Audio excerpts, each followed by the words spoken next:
This is an ASMR reading by ASMR Audiobook. Peter Pan by J.M. Barrie.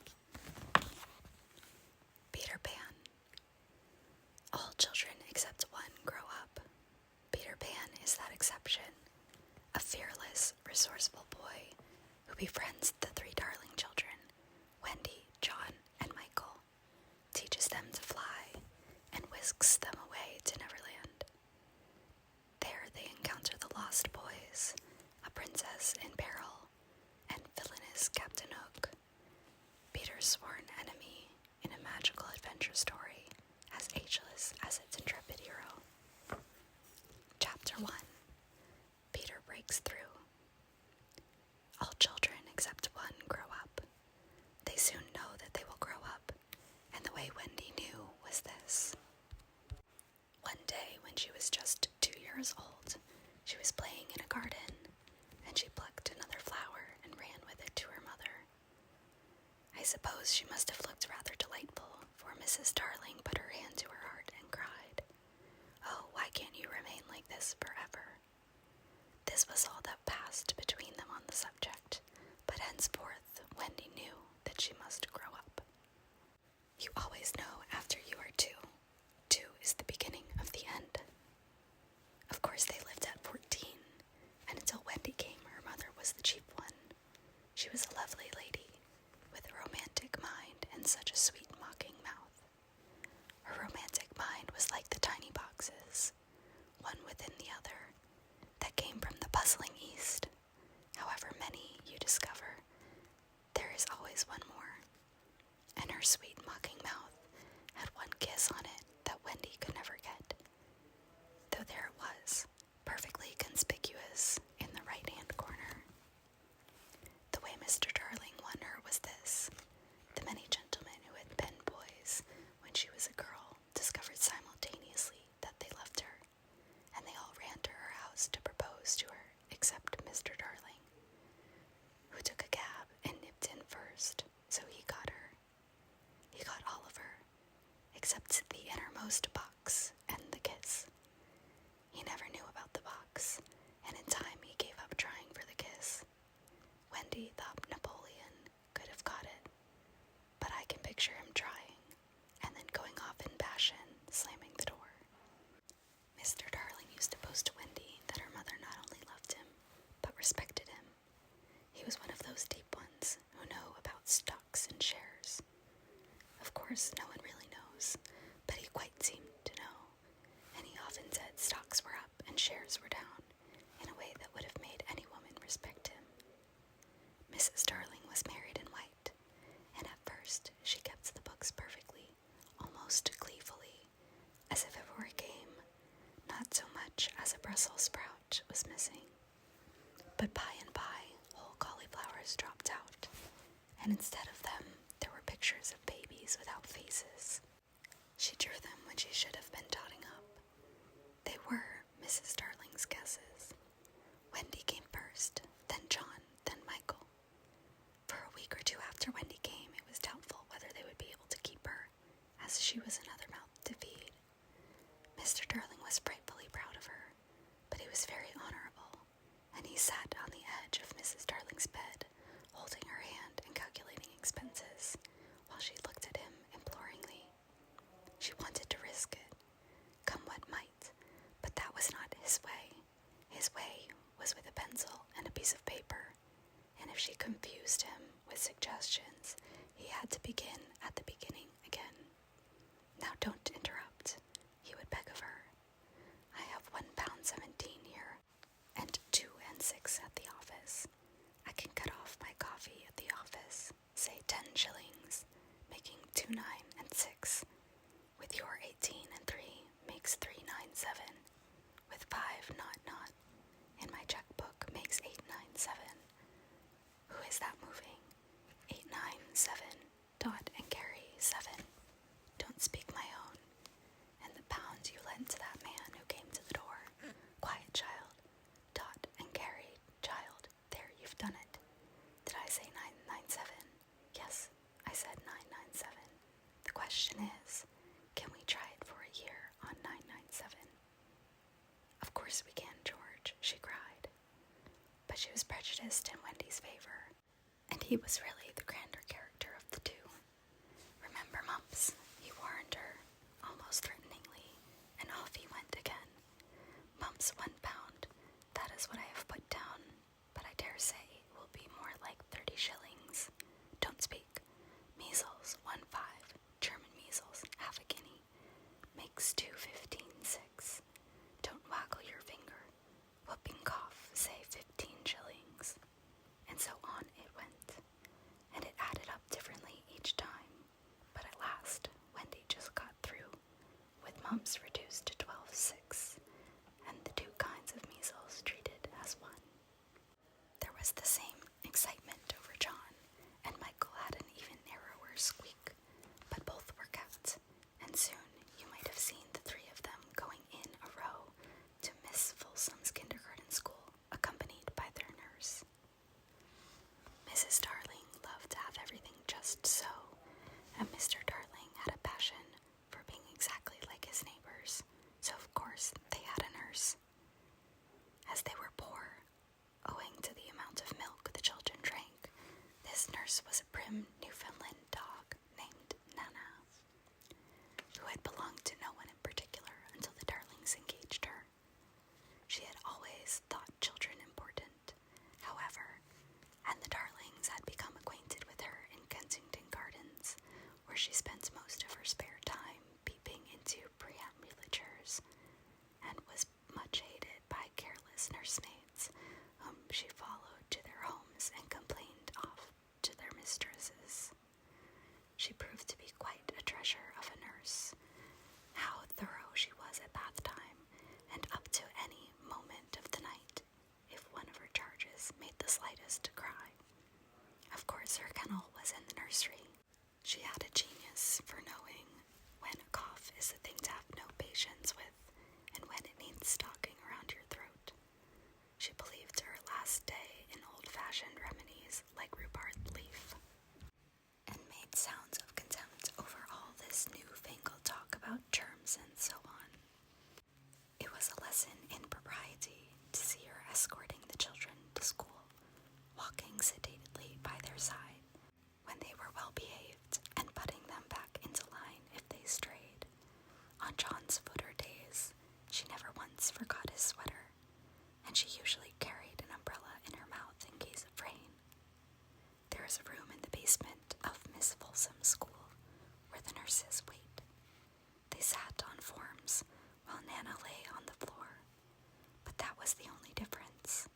They affected to ignore her as of an inferior social status to themselves, and she despised their light talk.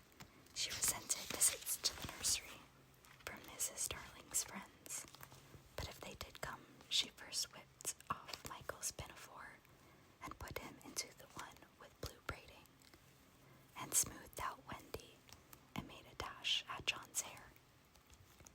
No nursery could possibly have been conducted more correctly, and Mr. Darling knew it, yet he sometimes wondered uneasily whether the neighbors talked.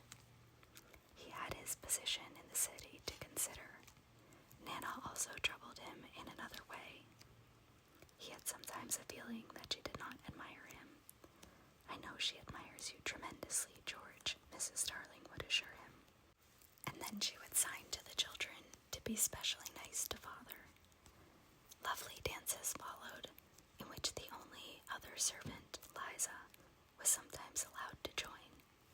Such a midget she looked in her long skirt and maid's cap, though she had sworn when engaged that she would never see 10 again.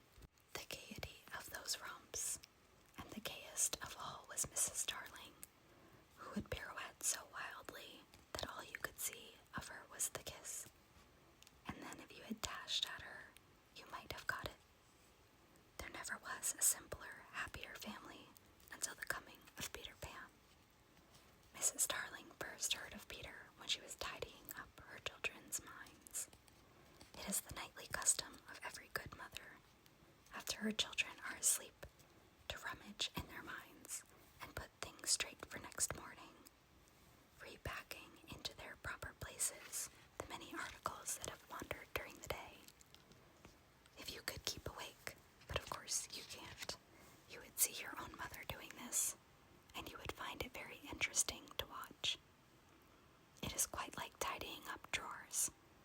could see her on her knees, I expect, lingering humorously over some of your contents, wondering where on earth you had picked this thing up, making discoveries sweet and not so sweet, pressing this to her cheek as if it were as nice as a kitten, and hurriedly stowing that out of sight. When you wake in the morning, the naughtiness and evil passions with which you went to bed have been folded up small and placed at the bottom of your mind, and on the top, beautifully aired, are spread out your prettier thoughts, ready for you to put on. I don't know whether you have seen a map of a person's mind. Doctors sometimes draw maps of other parts of you, and your own map can become intensely interesting. But catch them trying to draw a map of a child's mind, which is not only confused, but keeps going round all the time. There are zigzag lines on it, just like your temperature on a card, and these are probably roads in the island, for the Neverland is always more or less an island, with astonishing splashes of color here and there, and coral reefs, and rakish-looking craft in the offing, and savages, and lonely liars, and gnomes, who are mostly tailors, and caves through which a river runs, and princes with 6 elder brothers, and a hut fast going to decay, and one very small old lady with a hooked nose. It would be an easy map if that were all, but there is also first day at school, religion, fathers, the round pond, needlework, murders, hangings, verbs that take the dative, chocolate pudding day, getting into braces, saying 99, 3 pence for pulling out your tooth yourself, and so on. And either these are part of the island, or they are another map showing through, and it is all rather confusing, especially as nothing will stand still. Of course, the Neverlands vary a good deal. John's, for instance, had a lagoon with flamingos flying over it, at which John was shooting, while Michael, who was very small, had a flamingo with lagoons flying over it. John lived in a boat turned upside down on the sands, Michael in a wigwam, Wendy in a house of leaves deftly sewn together. John had no friends. Michael had friends at night. Wendy had a pet wolf forsaken by its parents. But on the whole, the Neverlands have a family resemblance, and if they stood still in a row, you could say of them that they have each other's nose, and so forth. On these magic shores, children at play are forever beaching their coracles. We too have been there. We can still hear the sound of the surf, though we shall land no more. Of all delectable islands, the Neverland is the snuggest and most compact. Not large and sprawly, you know, with tedious distances between one adventure and another, but nicely crammed.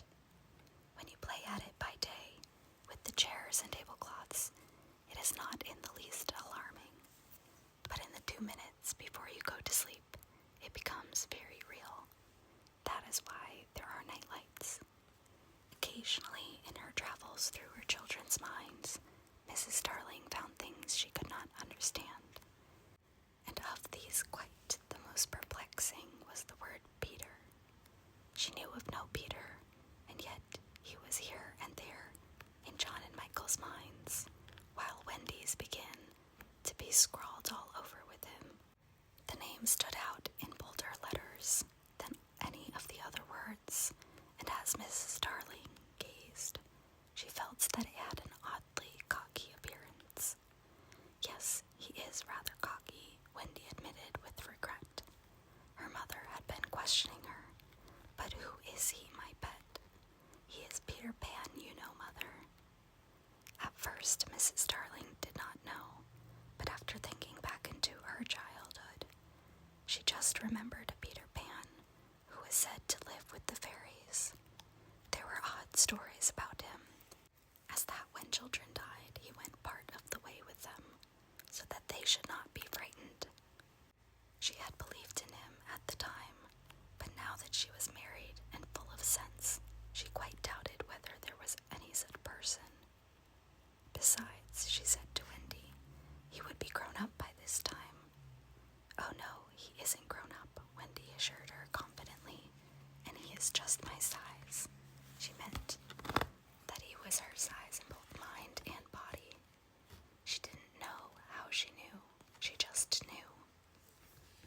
Mrs. Darling consulted Mr. Darling, but he smiled. Pooh-pooh, mark my words, he said. It is some nonsense Nana has been putting into their heads. Just the sort of idea a dog would have. Leave it alone and it will blow over. But it would not blow over, and soon the troublesome boy gave Mrs. Darling quite a shock. Children have the strangest adventures without being troubled by them.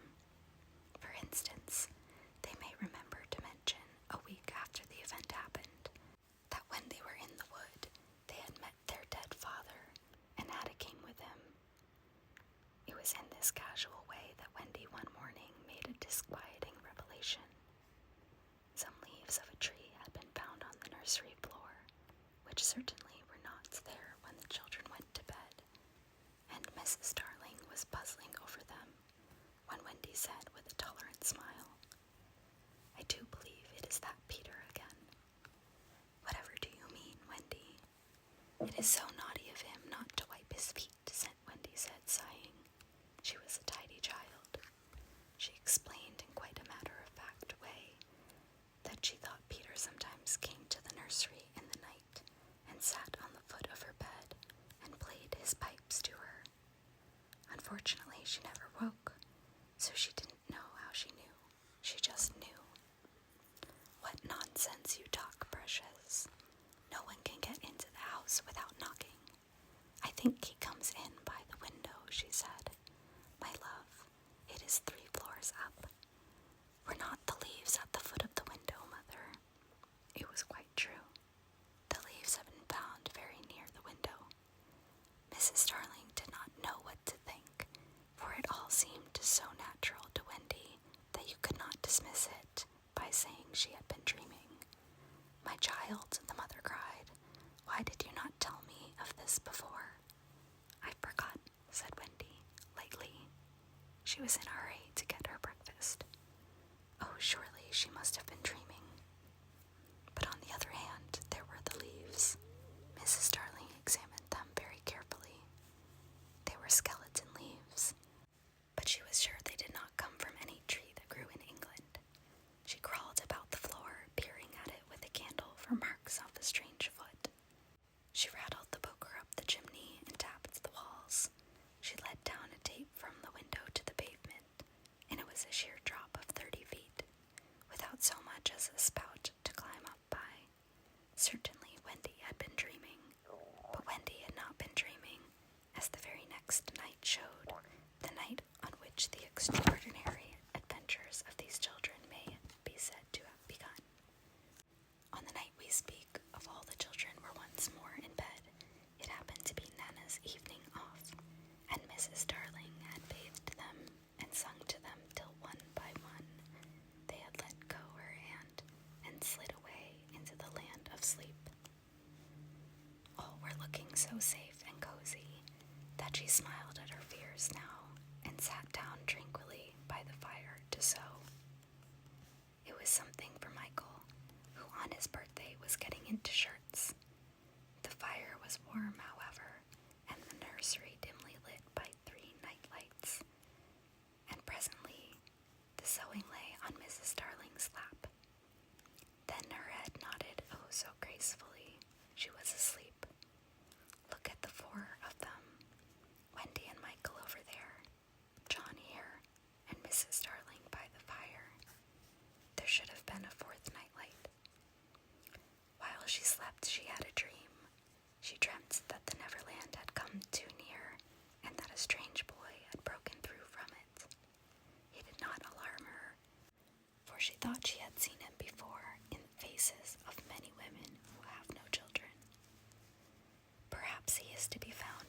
faces of some mothers also, but in her dream he had rent the film that obscures the Neverland, and she saw Wendy and John and Michael peeping through the gap. The dream by itself would have been a trifle, but while she was dreaming,